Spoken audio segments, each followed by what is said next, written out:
bend forms near the base of an octopus's arm and rolls toward the tip like a wave. The animal has already seen the crab, but the arm doesn't wait for instructions. It stretches out, the bend traveling from base to tip until the suckers touch the shell. The moment they make contact, they flatten, seal, and pull.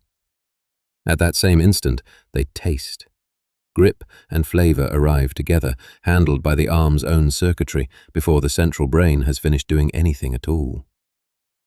Here's the fact that makes that possible. An octopus carries somewhere in the region of 500 million nerve cells. About 2/3 of them aren't in the brain. They're in the arms. That number tends to produce one of two reactions: genuine awe or a very comfortable myth. The myth is that an octopus has 9 brains, 1 in the head, 8 more in the limbs, and that each arm is effectively thinking for itself. The reality is stranger and more interesting.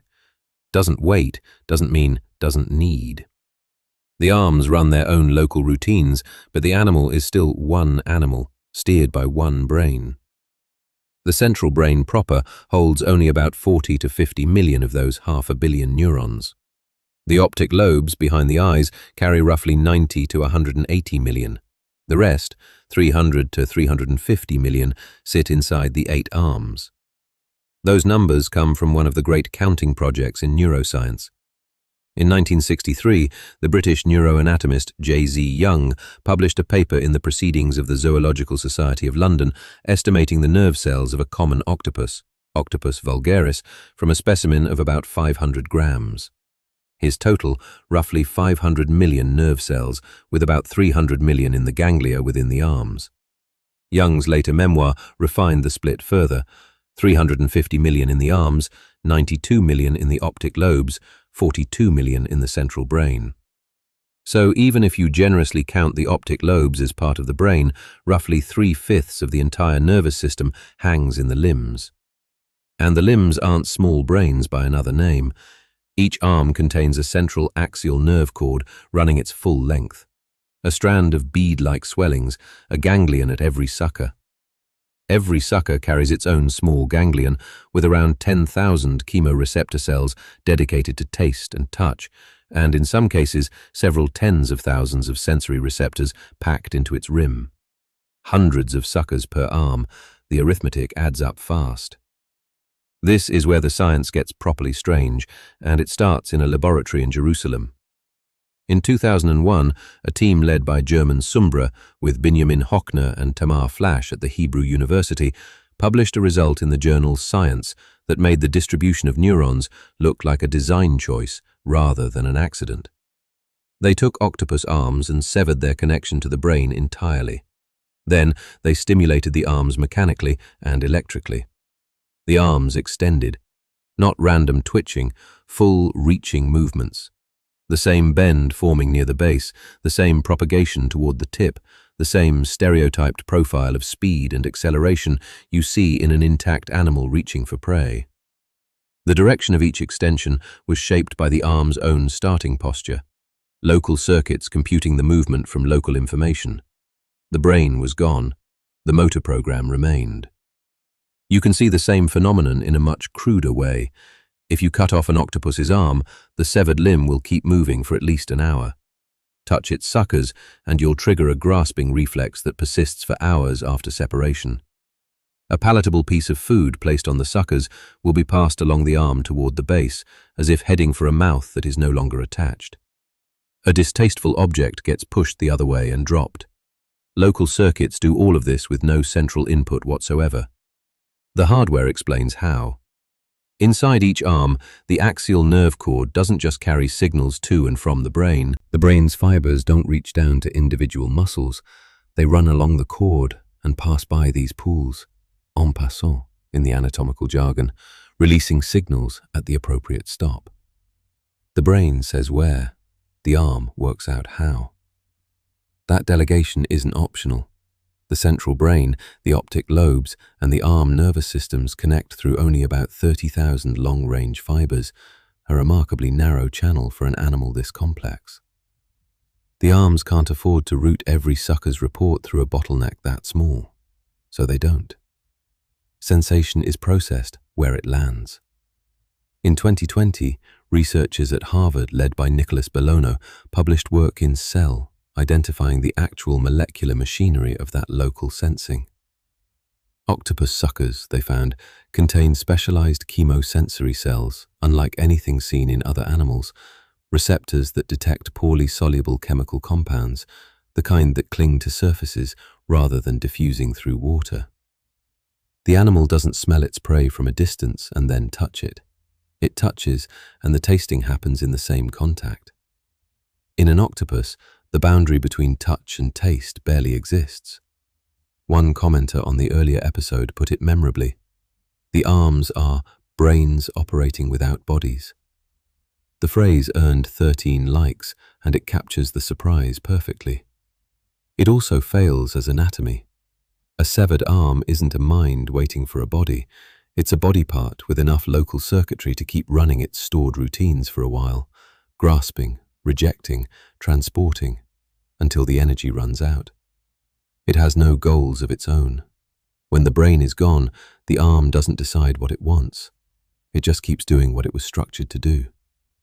There's even a local mechanism to stop the arms interfering with each other. In 2014, Hockner's group showed that the suckers of an amputated arm will never attach to octopus skin. A chemical in the skin actively inhibits the attachment reflex. The self-recognition happens in the periphery, not the head. It's the closest thing the arm has to a social rule: don't grab yourself. But none of this means the central brain is a passenger. Watch an octopus work a puzzle box, and you're watching coordination, not chaos. The brain sets the goal. A follow-up study from the Okinawa Institute of Science and Technology in 2020 pressed the point further. Octopuses learn to insert a single arm into one side of a two-choice maze for a reward, even when neither the arm nor the reward was visible. The learning, the researchers argued, lives in the central brain, which then makes that information available to any arm.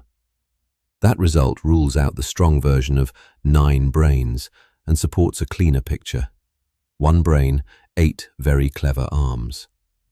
The brain can also veto the periphery. The same chemical that stops amputated arm suckers from grabbing octopus skin can be overridden from above. Living animals will occasionally grab their own severed limbs, especially when they belong to another octopus. That override requires a decision.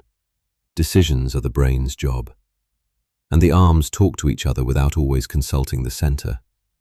At the base of the arms, the nerve cords feed into a ring of fibers called the interbrachial commissure. Stimulate one arm and you'll see graded responses in the other arm's nerve cords, activity spreading through the ring outside the brain entirely. In 2022, a team described multiple nerve cords connecting octopus arms, providing alternative pathways for inter-arm signaling. During something like crawling, the brain picks which arms to recruit, and the arms handle the local mechanics of pushing and elongating. All of this produces behavior that looks, and often is, remarkably intelligent. But here's the honesty requirement.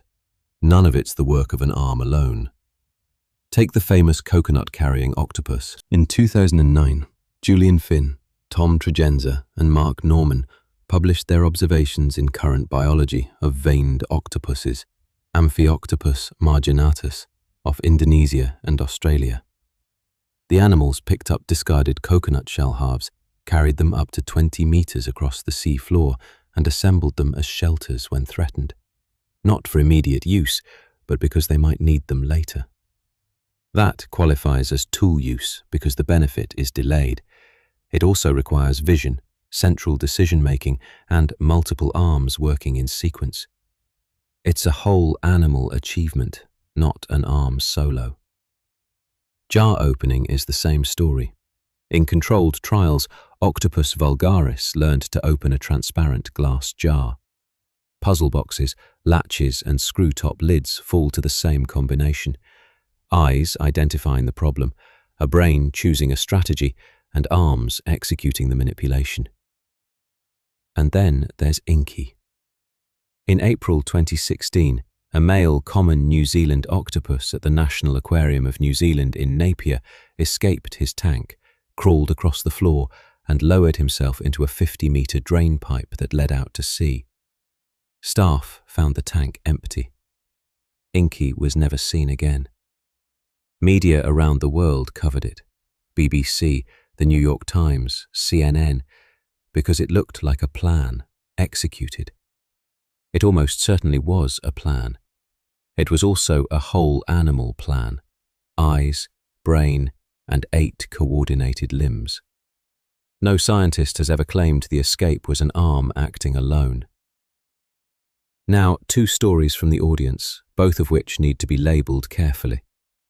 One comment told of a blue-ringed octopus in Karratha, Western Australia, that reportedly escaped its tank, helped itself to food from another tank, and walked down a hallway. That story drew 15 engagements. Another, set at Point Defiance in Tacoma, Washington, described an octopus that apparently stole a cigarette lighter. 7 likes. Those are anecdotes. Good ones, worth telling, but anecdote isn't experiment. They can tell us that octopuses occasionally do striking things. They can't tell us what the arms knew, or what the brain ordered, or whether either was thinking in any human sense. No observer with a camera and a time-lapse was running a controlled condition.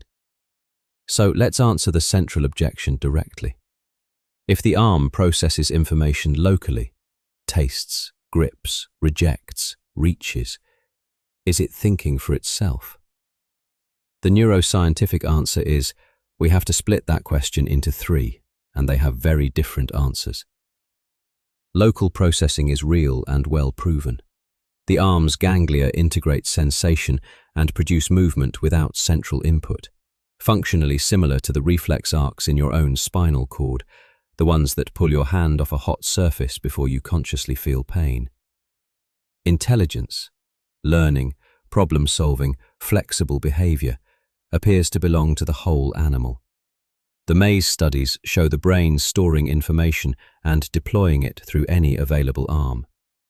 Lesions to the vertical lobe, a learning center in the upper brain, wipe out previously learned discriminations. The animal learns as a unit. The third category is subjective consciousness, what it feels like from the inside to be an octopus. And here the honest position is that the question remains open. In July 2012, a group of neuroscientists signed the Cambridge Declaration on Consciousness, concluding that humans aren't unique in possessing the neurological substrates that generate consciousness, and naming octopuses specifically. In April 2024, the New York Declaration on Animal Consciousness went further, placing cephalopods among the animals for which there is strong scientific support for conscious experience, while stressing how much uncertainty remains. But no source in the scientific literature claims that individual arms are conscious entities. A 2022 paper in Frontiers in Systems Neuroscience, Where is it like to be an octopus?, argues that the question of octopus subjective experience is genuinely unresolved, and warns against mapping human-style consciousness onto an architecture this different. If there is a unified experience somewhere in that body, the central brain, the structure that integrates learning and decisions, is the more plausible seat. The arms may contribute. Whether they contribute as parts of one mind or as something stranger, no one can yet say.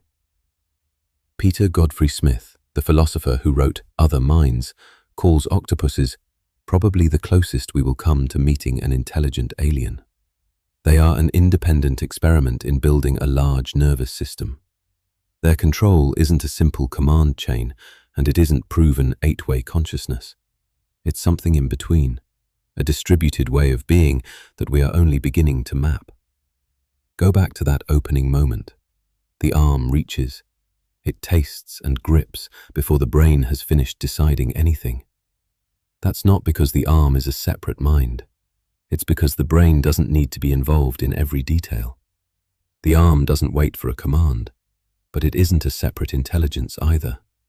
It's part of a stranger, more distributed way of organizing a body. A note on the numbers in this episode. The comment totals behind those 2 aquarium stories come with serious caveats. Only 50 visible comments were reviewed for the earlier episode, and the platform's own counters disagreed. One reading showed 513 comments, another 1,746. Engagement figures like that are hints, not measurements. Here's what we'd genuinely like to know. What octopus behavior have you seen with your own eyes, and at which aquarium or coastal spot? Tell us in the comments. And remember, stories are stories, not experiments.